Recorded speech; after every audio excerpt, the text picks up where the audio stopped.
تخر اللہ یخر لک، اللہ سے استخارہ کرو، اللہ سے خیر مانگو، وہ تمہارے لیے خیر کا انتخاب کرے گا، وہ تمہیں بہتر دے گا۔ صحابہ کا ہر معاملے میں اللہ سے مشورہ کرنا۔ انس رضی اللہ عنہ سے روایت ہے، کہتے ہیں کہ جب زینب رضی اللہ عنہا کی عدت ختم ہوئی، کن کے نکاح میں تھی وہ؟ حضرت زید کے۔ تو رسول اللہ صلی اللہ علیہ وسلم نے زید سے فرمایا اس سے میری طرف سے نکاح کا پیغام دے دو۔ زید رضی اللہ عنہ کہتے ہیں کہ میں گیا اور میں نے کہا اے زینب خوش ہو جاؤ، مجھے رسول اللہ صلی اللہ علیہ وسلم نے تمہارے پاس نکاح کا پیغام دے کر بھیجا ہے۔ وہ کہنے لگی میں کوئی فیصلہ نہیں کروں گی حتیٰ کہ اپنے رب سے مشورہ کر لوں، یعنی استخارہ نہ کر لوں۔ امام نووی رحمہ اللہ فرماتے ہیں اس حدیث سے واضح طور پر پتہ چلتا ہے کہ جو کسی کام کا ارادہ کرے اس کے لیے نماز استخارہ پڑھنا مستحب ہے۔ استخارے کا طریقہ نبی صلی اللہ علیہ وسلم کا سکھایا گیا طریقہ۔ جابر بن عبداللہ رضی اللہ عنہما سے روایت ہے،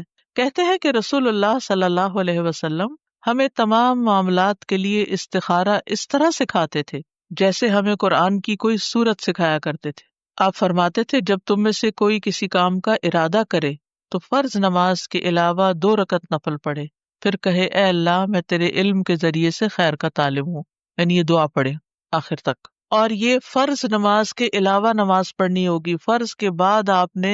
یہ دعا نہیں پڑھ کے کام چلانا، الگ نماز ہے اس کی، ٹھیک ہے۔ شیخ ابن عثیمین کہتے ہیں کہ علماء رحمہ اللہ نے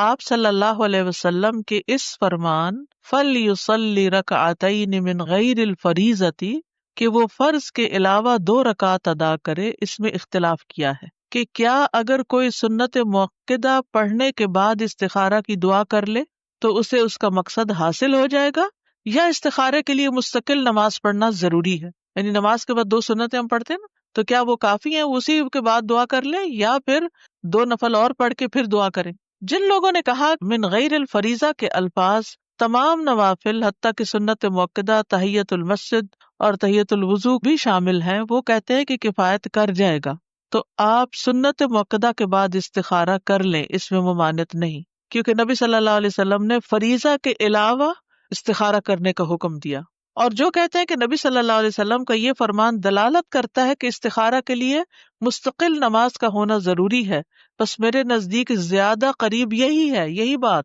یعنی اسی کا قول ہے جو کہتا ہے کہ استخارہ کے لیے خاص نماز ادا کرنا ضروری ہے، اس کے علاوہ کوئی اور صورت کفایت نہیں کرتی۔ یعنی سنت مؤکدہ تو اپنے ایک خاص الگ ہی مقصد کے لیے پڑھی جاتی ہے نا، یا وتر پڑھ رہے ہیں یا کچھ بھی، تو استخارہ اگر آپ کر رہے ہیں تو یہ ایک الگ چیز ہے، اس کے لیے الگ ہی نماز ہوگی۔ دائمی کمیٹی کے فتاوی میں آیا ہے کہ استخارہ کے لیے مستقل نماز مشروع کی جاتی ہے، کیونکہ آپ کا فرمان ہے کہ جب تم میں سے کوئی کسی کام کا ارادہ کرے تو اسے چاہیے کہ فرض کے علاوہ 2 رکعتیں ادا کرے، تو یہ کون سی 2 رکعتیں؟ یہ تھوڑی کا سنت مؤکدہ ادا کرے، ٹھیک ہے، یعنی خاص اسی کام کے لیے 2 رکعتیں ادا کرے۔ 2 رکعتوں میں قرات، کوئی ایسی دلیل نہیں ملتی جو اس بات پر دلالت کرے کہ نماز استخارہ میں کوئی خاص صورت یا متعین آیات کی تلاوت کرنی چاہیے، ٹھیک ہے۔ یعنی بعض لوگ کہتے ہیں نا علم نشرح پڑھو، کوئی کہتا ہے 10 دفعہ قل ہو اللہ پڑھو، کوئی کچھ بتاتا ہے، کوئی کچھ، یہ سب لوگوں کی خود ساختہ باتیں ہیں اور انسان کو پریشان کرتی ہیں۔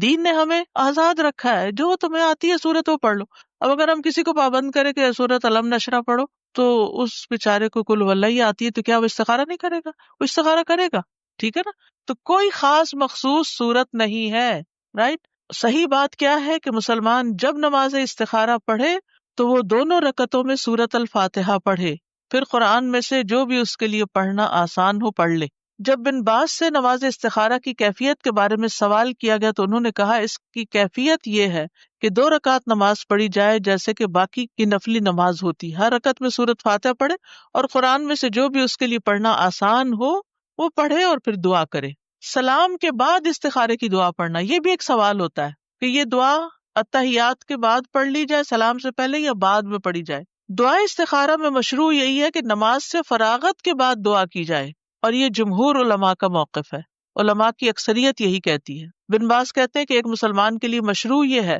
کہ جب وہ نماز استخارہ پڑھے تو سلام پھیرنے کے بعد دعا مانگے، کیونکہ آپ کا فرمان ہے تو جب تم میں سے کوئی شخص کسی کام کا ارادہ کرے تو وہ فرائض کے علاوہ 2 رکعتیں پڑھے، پھر کہے اللہم انی استخیرک بعلمک، تو 2 رکعت کب پوری ہوگی؟ سلام پھیرنے کے بعد ہوگی۔ کیا 2 رکعت پڑھے بغیر صرف دعا پڑھ سکتے ہیں؟ یہ بھی سوال آتا ہے، ٹھیک ہے نا؟ یہ واضح ہی ہے کہ استخارہ کی 2 رکعت ہوتی، پھر نماز کے بعد دعا کی جاتی ہے۔ لیکن اگر مسلمان نماز پڑھنے کی طاقت نہ رکھتا ہو تو کیا نماز کے بغیر صرف استخارے کی دعا ہی پڑھی جا سکتی ہے؟ مثال کے طور پر کوئی عورت حائضہ ہو اور اسے کوئی حاجت پیش آ جائے اور وہ اس بارے میں استخارہ کرنا چاہتی ہے، کوئی بزنس ڈیل ہے، کہیں جانا پڑ رہا ہے یا کوئی بھی، لیکن وہ نماز نہیں پڑھ سکتی، تو کیا اس کے لیے صرف دعا مانگ کر استخارہ کر لینا جائز ہے؟ جی ہاں، اس کا جواب کیا ہے؟ جی ہاں، جس کے لیے نماز ادا کرنا ممکن نہ ہو، نفاس کی حالت میں عورت 40 دن کے لیے، حیض کی حالت میں 10 دن کے لیے، اور وہ کام جس کے لیے استخارہ کرنا 10 دن نہیں لٹکا سکتے، تو اب کیا کریں؟ اب صرف نماز کے بغیر ہی دعائے استخارہ پڑھ لے۔ امام نووی فرماتے ہیں اگر وہ نماز پڑھنے سے معذور ہو تو صرف دعا کر کے استخارہ کرے۔ تو استخارے کی مسنون دعا جو ہمیں سکھائی گئی وہ یہ ہے: اللہم انی استخیرک بعلمک واستقدرک بقدرتک واسألک من فضلک العظیم فإنک تقدر ولا اقدر وتعلم ولا اعلم وانت علام الغیوب اللہم ان کنت تعلم ان هذا الامر خیر لی فی دینی ومعاشی وعاقبت امری او قال فی عاجل امری وآجلہ فاقدرہ لی وان كنت تعلم ان هذا الامر شر لی فی دینی ومعاشی وعاقبت امری او قال فی عاجل امری وآجلہ فاصرف عنی واصرفنی عنہ واقدر لی الخیر حیث کان ثم ردنی بہ۔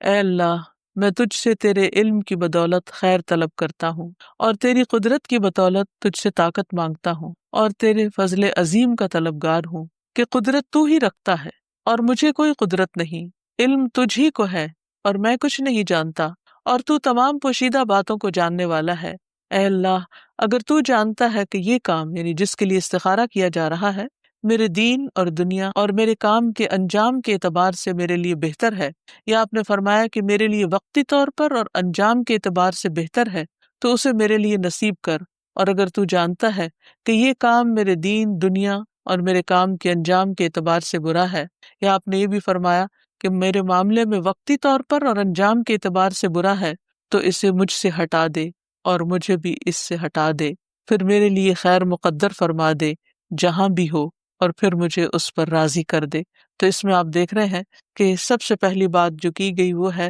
اللہم انی استخیرک، اے اللہ میں تجھ سے خیر طلب کرتا ہوں۔ کیوں کرتا ہوں؟ بعلمک، تیرے علم کی وجہ سے، کیونکہ تو جانتا ہے میں نہیں جانتا، واستقدرک بقدرتک، اور تیری قدرت کی بدولت تجھ سے طاقت مانگتا ہوں کہ میں اس کام کو کر سکوں، اور پھر واسألک من فضلک العظیم، اور میں تجھ سے تیرا عظیم فضل مانگتا ہوں، یعنی میں تو جاہل ہوں، لا علم ہوں، اپنے لیے خیر کو نہیں پہچان سکتا کہ میرے لیے خیر اور بھلائی کس رخ میں ہے، کس طریقے پر ہے، کس چیز میں ہے، لیکن تو جانتا ہے اپنے مکمل علم کی وجہ سے، اپنی بھرپور قدرت کی وجہ سے۔ فإنک تقدر ولا اقدر، کیونکہ تو قدرت رکھتا ہے میں نہیں رکھتا، وتعلم ولا اعلم، تو علم رکھتا ہے میں علم نہیں رکھتا، وانت علام الغیوب، اور تو غیبوں کو بھی خوب خوب جاننے والا ہے، یعنی جو چیزیں میری نگاہوں سے چھپی ہوئی ہیں وہ تجھ سے چھپی ہوئی نہیں ہے، تو سب کچھ جانتا ہے کہ جو کام میں کرنے جا رہا ہوں یہ میرے حق میں بہتر بھی ہے یا نہیں۔ اور پھر ان کنت تعلم ان ھذا الامر خیر لی، اگر تو جانتا ہے کہ یہ کام میرے حق میں بہتر ہے، فی دینی، کس اعتبار سے بہتری؟ فی دینی، میرے دین میں، و معاشی، اور میرے معاش میں، کام کاروبار میں، وعاقبت امری، اور میرے کام کے انجام میں، یعنی دنیا میں بھی اور آخرت میں بھی یہ کام جو میں کر رہا ہوں اس کا انجام اچھا ہوگا، یا یہ کہ وقتی طور پر، عارضی طور پر، ابھی بھی اور بعد میں بھی، یعنی آخرت میں بھی یہ چیز میرے حق میں بہتر ثابت ہوگی، فاقدرہ لی، تو اسے میرے مقدر کر دے، یعنی میرے لیے پھر آسان کر دے کہ میں اس کو کر جاؤں، یا وہ میری قسمت میں کر دے۔ اور اگر یہ سب کچھ میرے حق میں برا ہے، کیونکہ میں تو نہیں جانتا کہ اچھا یا نہیں، کیونکہ قرآن مجید سے ہمیں یہ پتہ چلتا ہے، اللہ تعالیٰ فرماتے ہیں عسیٰ ان تحبوا شیئا وہو شر لکم، ہو سکتا ہے ایک چیز سے تم محبت رکھتے ہو اور وہی چیز تمہارے حق میں بری ہو، وعسیٰ ان تکرہوا شیئا، وَيَجْعَلَ اللَّهُ فِيهِ خَيْرًا كَثِيرًا، اور ہو سکتا ہے ایک چیز کو تم ناپسند کرتے ہو اور اللہ تعالیٰ اسی میں بہت بڑی بھلائی رکھ دے۔ فرض کاموں میں استخارے کا حکم نہیں ہے کہ جیسے آپ کو فرض نماز پڑھنا ہے یا زکوٰۃ ادا کرنا ہے یا حج پہ جانا ہے تو آپ استخارہ کریں کہ میں اپنا فرض ادا کروں یا نہیں، تو ایسا کچھ بھی نہیں ہے۔ پھر اسی طرح حرام کام اگر کوئی کر رہا ہے اس کو چھوڑنا چاہتا ہے تو اس میں بھی استخارے کی ضرورت نہیں ہے۔ حرام حرام ہے، مثلا کوئی شخص شراب پیتا ہے تو اسے اب چھوڑنے کے لیے یہ نہیں کرنا کہ میں پہلے استخارہ کر لوں کہ شراب چھوڑوں یا نہیں۔ جو چیز اللہ نے منع کی ہے اس کو استخارے کے بغیر بھی چھوڑنا ہے، کیونکہ اسی میں خیر و بھلائی ہے۔ اصل چیز یہ ہے کہ عام روزمرہ زندگی کے دینی یا دنیاوی امور میں جہاں انسان کو تردد ہوتا ہے یا اہم فیصلے ہوتے ہیں وہاں استخارہ کرنا چاہیے، مثلا شادی وغیرہ یا کوئی کاروبار کا ارادہ ہے یا کسی نئی جاب کا ارادہ ہے، تو ایسے موقع پر انسان کو استخارہ کرنا چاہیے اور اپنے تردد کو دور کر دینا چاہیے اور اللہ تعالیٰ پر پھر بھروسہ کرنا چاہیے۔ اور اس میں یہ ہے کہ اگر وقت نہ ہو، یعنی بہت جلد فیصلہ کرنا ہو، فوراً ڈیسیژن لینا ہو، تو صرف دعا پر بھی اکتفا کیا جا سکتا ہے، ورنہ اصل مسنون طریقہ یہ ہے کہ پہلے 2 نفل پڑھے جائیں اور اس کے بعد دعا پڑھی جائے۔ اور پھر یہ کہ مسنون طریقے پر استخارہ کیا جائے، خود استخارہ کیا جائے، جو صاحب معاملہ ہو وہ اپنے لیے خود استخارہ کرے۔ کسی اور سے استخارہ کروانا تو دراصل استخبارہ ہے، یعنی اس سے خبر معلوم کرنا، تو کسی اور کے پاس تو ہمارے لیے کوئی خبر نہیں ہو سکتی، کیونکہ کوئی بھی غیب کا علم نہیں جانتا۔ پھر اسی طرح یہ ہے کہ انسان پورے اخلاص اور یقین کے ساتھ استخارہ کرے اور اللہ تعالیٰ پر اعتماد کرے، نماز میں خشوع اور تضرع اختیار کرے، اور یہ نماز فرض نماز کے علاوہ ہوگی، یہ نہیں کہ فرض نماز کے بعد انسان کہے کہ یہ استخارے کی نماز ہے اور اسی میں ہی دعا پڑھ لی جائے۔ ہاں، اشد ضرورت کے وقت الگ سے دعا پڑھی جا سکتی ہے، ورنہ اصل طریقہ یہی ہے کہ نفل کے ساتھ دعا پڑھی جائے۔ جب استخارہ کر لے انسان تو اس کے بعد پھر اللہ پر بھروسہ کرے اور اللہ تعالیٰ پر توکل کرتے ہوئے اپنے کام جاری رکھے۔ پھر بعض اوقات یہ سوال ذہن میں آتا ہے کہ کیا استخارہ ایک بار کرنا کافی ہے یا ایک سے زائد بار بھی کیا جائے؟ تو اس میں یہ ہے کہ انسان ایک دفعہ کرنا بھی اس کے لیے کافی ہے، لیکن اگر وہ ایک سے زیادہ بار بھی کرنا چاہے تو یہ نوافل ہے، نوافل کے پڑھنے میں کوئی حرج نہیں ہے۔ استخارے کے سلسلے میں یہ بھی یاد رہے کہ اگر ایک کام میں بہت سے لوگ شریک ہیں تو وہ سب کے سب استخارہ کریں گے، اور استخارہ کروانے کے لیے کسی کاہن یا نجومی کے پاس جانے کی ضرورت نہیں ہے یا کسی خاص دینی بزرگ کے پاس جانے کی ضرورت نہیں ہے۔ ہر انسان کا اللہ سبحانہ وتعالیٰ کے ساتھ براہ راست تعلق ہونا چاہیے، کیونکہ ہم سب اللہ کی مخلوق ہیں، اور نبی صلی اللہ علیہ وسلم نے کبھی بھی لوگوں کو یہ نہیں کہا کہ آپ میرے پاس آؤ میں تمہارا استخارہ کر کے دیتا ہوں، بلکہ ہر ایک کو دعا سکھائی اور ہر ایک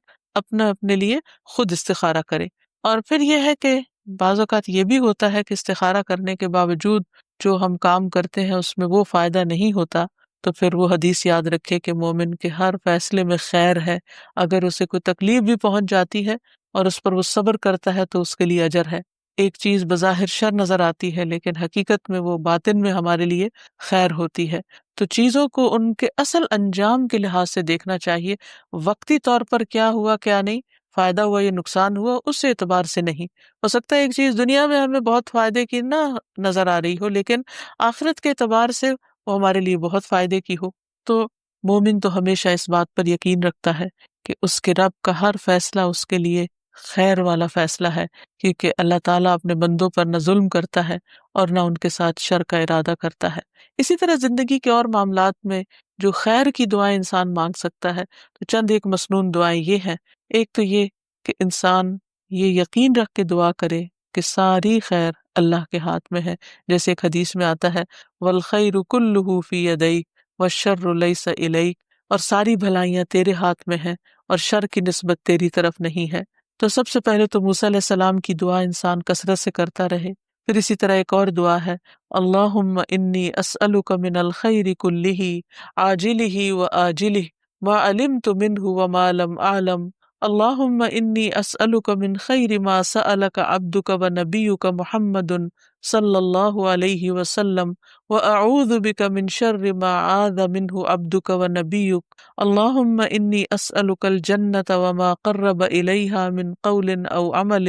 واسألک ان تجعل کل قضاء قضیتہ لی خیرا۔ اے اللہ، میں تجھ سے ہر خیر کا سوال کرتا ہوں، خواہ وہ فوری ہو یا تاخیر سے، میں اسے جانتا ہوں یا نہیں جانتا۔ اے اللہ، میں تجھ سے ہر اس خیر کا سوال کرتا ہوں جس کا سوال تجھ سے تیرے بندے اور تیرے نبی محمد صلی اللہ علیہ وسلم نے کیا ہے، اور ہر اس چیز کے شر سے تیری پناہ میں آتا ہوں جس سے تیرے بندے اور تیرے نبی نے پناہ مانگی ہو۔ اے اللہ، میں تجھ سے جنت اور اس کے قریب کر دینے والے ہر قول اور عمل کا سوال کرتا ہوں، اور جہنم اور اس کے قریب کر دینے والے ہر قول اور عمل سے تیری پناہ مانگتا ہوں، اور میں تجھ سے سوال کرتا ہوں کہ تو میرے لیے جو بھی فیصلہ کرے وہ خیر کا فیصلہ فرما۔ استخارہ کی قبولیت کے اسباب۔ استخارہ چونکہ دعا ہے تو جو اسباب دعا کی قبولیت کا باعث ہیں وہی استخارے کی قبولیت کا باعث بھی ہیں۔ ان میں سے چند ایک اسباب یہ ہیں۔ نمبر 1، اخلاص اور یقین۔ رسول اللہ صلی اللہ علیہ وسلم نے فرمایا، اللہ سے اس حال میں دعا کرو کہ تمہیں قبولیت کا یقین ہو۔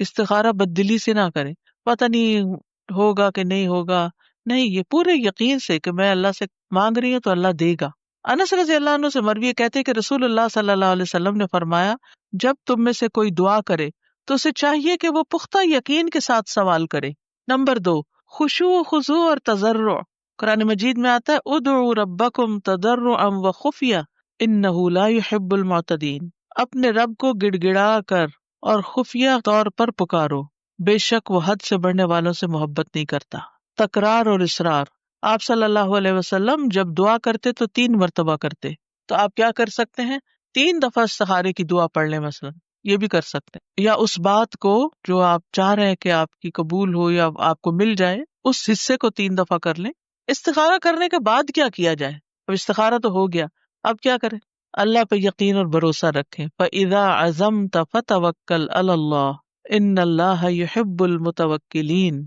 پھر جب آپ کسی کام کا پختہ ارادہ کر لیں تو اللہ پر بھروسہ کیجئے، بلا شبہ اللہ بھروسہ کرنے والوں کو پسند فرماتا ہے۔ استخارے کا جواب کیسے پتا چلے گا؟ بہت اہم سوال، کیسے پتا چلے گا کہ ہم جو کرنے جا رہے ہیں وہ ٹھیک ہے؟ جب مسلمان نماز استخارہ پڑھ لے اور جس کام کو کرنے کی نیت رکھتا ہو اس کی طرف پیش قدمی پھر جاری رکھے، اگر وہ کام اس کے لیے بہتر ہوا تو اللہ اس میں اس کے لیے آسانی کر دے گا، لیکن اگر اس کام میں اس کے لیے شر ہو تو اللہ اس سے پھیر دے گا اور وہ کام اس سے دور کر دے گا۔ تیسری چیز، کام میں آسانی آنا، یہ استخارے کا فائدہ ہے، اس کام کی بہتری کی علامت۔ تقدیر اور دعا کی قبولیت کے بعد معاملے میں آسانی اللہ عز و جل کی جانب سے ہے، اور یہ عمل میں قائم رہنے کے متعلق بہتری کی علامت ہے، یہ عمل میں استقامت کے اعتبار سے بہتری کی علامت ہے۔ اس کام میں رکاوٹوں کا پایا جانا اور معاملے میں آسانی پیدا نہ ہونا اس بات کی دلیل ہے کہ اللہ نے اپنے بندے سے اس کام کو دور کر دیا ہے۔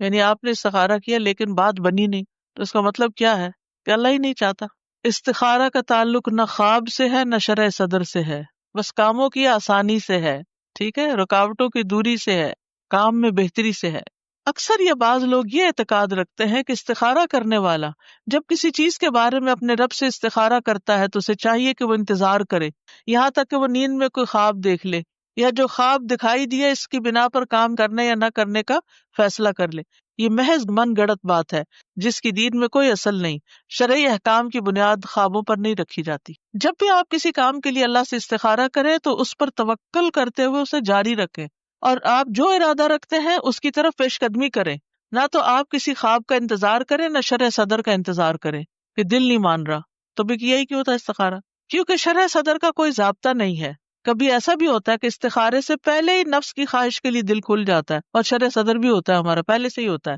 تو وہ ضروری نہیں کہ استخارے کے بعد۔ ہاں یہ ہوتا ہے کہ استخارے کے بعد آپ کے دل میں ایک خوشی سی، اور پھر کاموں میں آسانی اور آگے فیسیلیٹیٹ ہونا ان کا وہ آسان ہو جاتا ہے، ٹھیک ہے، لیکن نہ خواب نہ رنگ کچھ بھی نہیں۔ کیونکہ بہت سے لوگ پتہ کیا کہتے ہیں، مجھے استخارے کا جواب مل گیا، میں نے استخارہ کر کے آپ کو کال کیا اور مسئلہ پوچھا، آپ نے وہی جواب دیا جو میرے دل میں تھا، تو اس کا مطلب یہ کہ جواب مل گیا۔ تو ایسا کوئی جواب نہیں ہوتا، اللہ تعالیٰ اس کام میں آسانی کر دیتے۔ ہاں یہ تائید ہو جاتی ہے، یعنی جو آپ سوچ رہے تھے، جب آپ کسی سے مشورہ کرنے گئے، یعنی آپ دیکھیے سب سے پہلے استخارہ ہوگا پھر مشورہ ہوگا، جب مشورہ کرنے گئے اس نے وہی بات بتائی جس کے لیے آپ استخارہ کر کے گئے، تو کیا ہوا، آپ کو ایک تائید حاصل ہو گئی، اس سے آپ کو خوشی مل گئی، دیٹس اٹ، اتنا ہی کافی۔ جو کام ہم خود نہیں کر سکتے، کیوں نہیں کر سکتے؟ کیونکہ ہمیں یا تو آتا نہیں یا ہمیں مشکل لگتا ہے، تو وہ ہم کسی اور کو کرنے کے لیے کہہ دیتے ہیں۔ جب بھی آپ کسی کام کے لیے اللہ سے استخارہ کریں تو اس پر توکل کرتے ہوئے اسے جاری رکھیں، اور جو ارادہ کرتے ہیں